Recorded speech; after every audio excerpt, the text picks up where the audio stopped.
All right, this is the second part of my video. As we went over the first part, we went over PEMDAS, parenthesis, exponential, multiplication, and division. All right, we said that when the signs are the same, we add and keep the same sign. When the signs are different, we subtract and keep the sign of the larger number. And we went by the order of operations: parenthesis first, exponential second, multiplication or division third, addition or subtraction last, from left to right. So we'll do another problem, problem number 2, in the college sheet with the answer key in the back. Okay, so this is 32 minus 2 to the 4th divided by 8. Okay, and I also wrote out the rules there as well. When the signs are the same, we add and keep the same sign, keep the sign of the larger number. When the signs are the same, when the signs are different, we subtract and keep the sign of the larger number. When the signs are the same, we add and keep the same sign. Just fix that real quick and keep the same sign.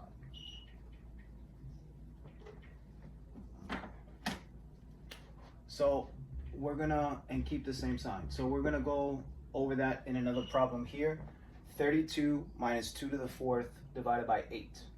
So I'm gonna go again from left to right. Left to right. Okay, so the first thing I'm gonna look for is I'm gonna look for a parenthesis here. I'm gonna look for something that's inside of a parenthesis, and that's what I would do first. Since I don't see it there, I'm gonna automatically cross that out, because that's the first order of operation you have to do with the order of operations, is you have to do anything that has a parenthesis in it, whether there's a number inside of it, whether there's an operation such as addition, subtraction, multiplication, or division. You have to do that first with a parenthesis. Okay, the second thing that we look for now is exponents. Since we don't have any parentheses, we look for exponents from left to right. So exponents, as I said in the other one, is really a raised to the n, right? So a raised to the n, where a is any number and n is the exponent number or value, right? A raised to the n, right? So we're looking for that. And we have that here in this problem here. We have that here. Okay, we have 2 raised to the 4. So 2 raised to the 4 is a number raised to an exponent, which is any value or any number as well. Okay, and that's 2 raised to the 4. So 2 raised to the 4 is really 2 times 2 times 2 times 2. Okay, 4 2's. All right, so 2 times 2 will give you 4. All right, so when you take 2 times 2, you add another 2 from 2. So if you count the fingers, you have 1, 2. The next, add another 2, 3, 4. All right, and then you have another 2 here, so you can continue with that. So 2 times 2 is 4. You bring this down, times 2 times 2. All right, but we can also take another 2 times 2 here, right? We can do something since it's all multiplication there. So another 2 times 2, you would add another 2 from 2, which is 3, 4.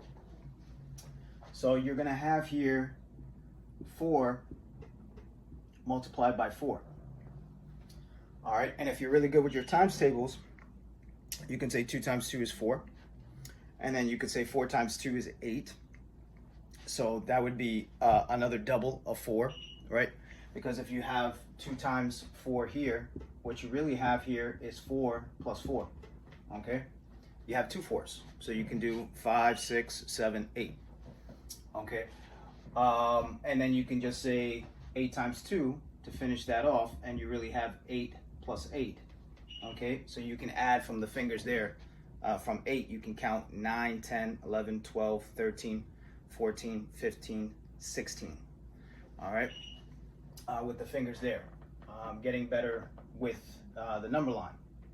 All right, so let's talk about that number line at the origin. So a number line here, we have 1, we have 2, we have 3, we have 4, we have 5, we have 6, we have 7, and we have 8. And then we go into the negative direction as well. So in the negative direction, we have -1, we have -2, we have -3, we have -4, we have -5, we have -6, we have -7, and we have -8. Okay? Going from the number line there. All right.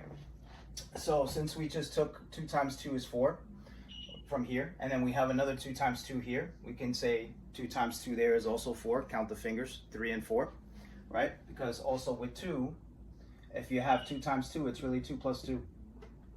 2 plus 2, which is 4. So what you can do here, 4 times 4, so 4 times 4 times 4 is really equal to 4 plus 4 plus 4 plus 4. Okay? So you can add that up. 4 plus 4 plus 4 plus 4.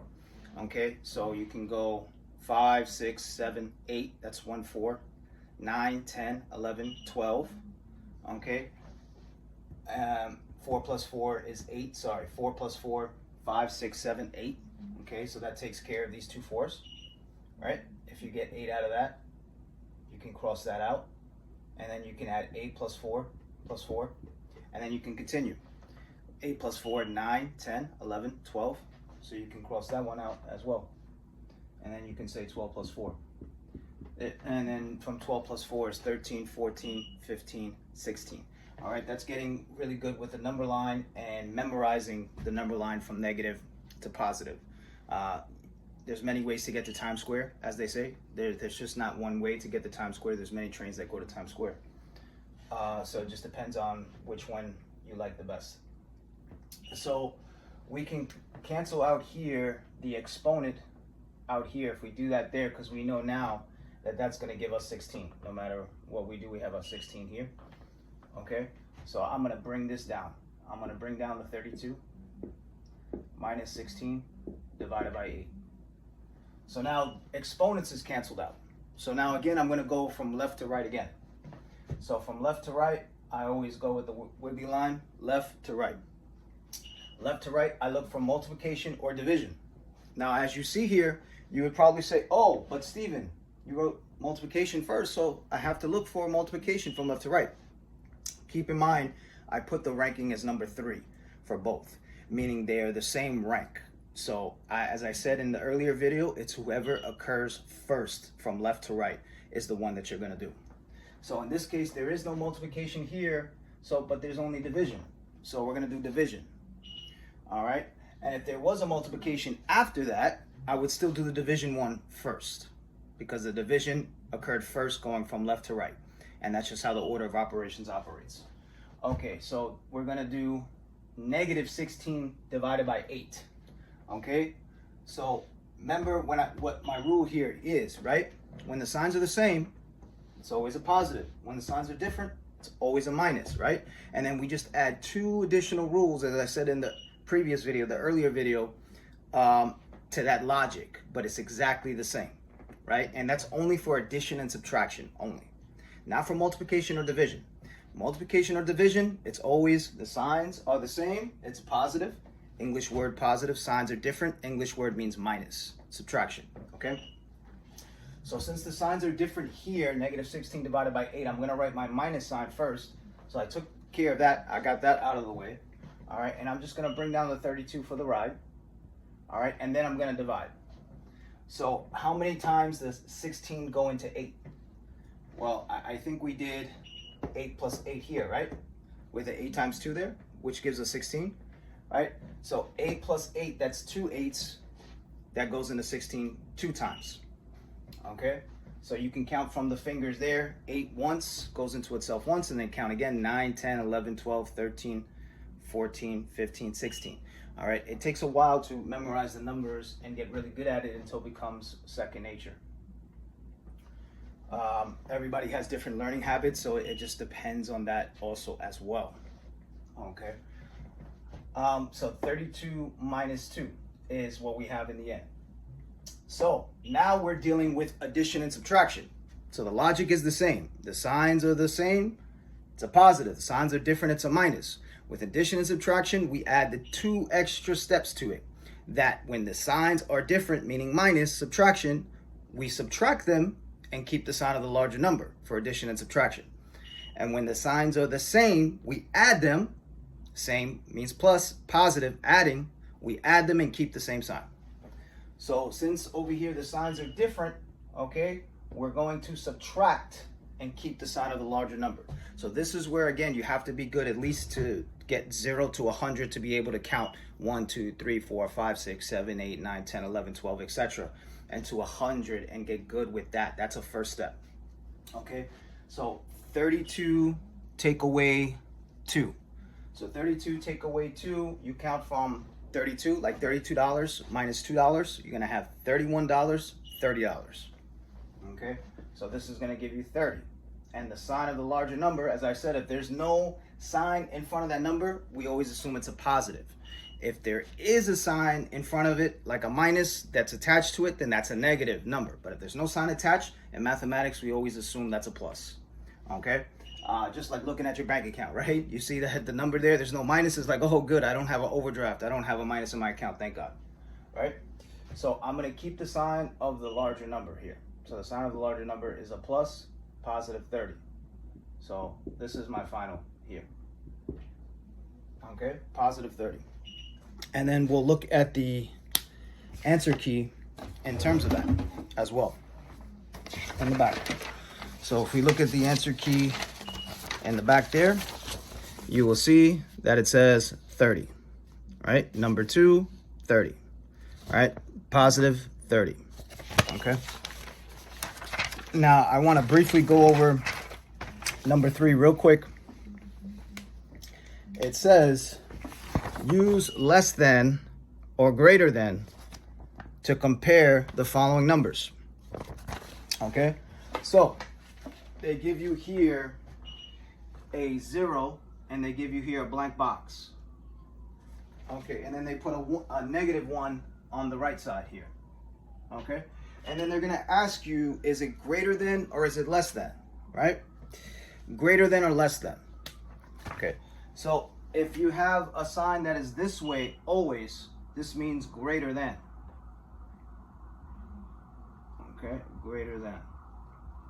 Okay, so actually that's the other way. Sorry. So if you have the sign this way to the left, it's always greater than. All right, left this way, right the opposite way. If it goes this way to the right, we say this is less than. Okay, so let's look at the number line here. The number line here, we have 0 at the origin here, and we have negative 1.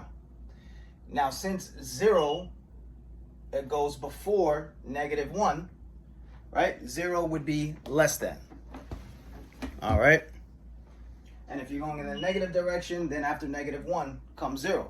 All right? If you're going from the positive direction, it's before it, right? If you're going in the negative direction, the negative 1 comes after. Okay? So that's just the way it goes there. So think about it again like money in your bank account. Do you want $0 or you want negative $1? I mean, both of them are not good, right? You know, nobody wants that, to deal with that stress. However, it's better to have nothing in your account than to owe something, than to owe a negative 1. Okay? So over here, 0 is less than. We use the less than sign here for this one, negative 1. All right? And then we'll go over the other two in another video with some other adding and subtracting, keeping the same sign, going by the same logic and everything. But I just wanted to show you quickly on the answer key here. So you see over here, 0 is greater than negative 1. Okay, 0 is greater than negative 1. So actually, let me take that up and everything like that. I don't know why I said that. 0 is less than negative 1. Okay, 0 is greater than negative 1. Okay, greater than. So the 1 to the left. Thank you very much, and I'll be posting another video on this to follow up, as well as the addition and subtraction signs. Going further from the information we already have, we can go quicker. Thank you. See you soon.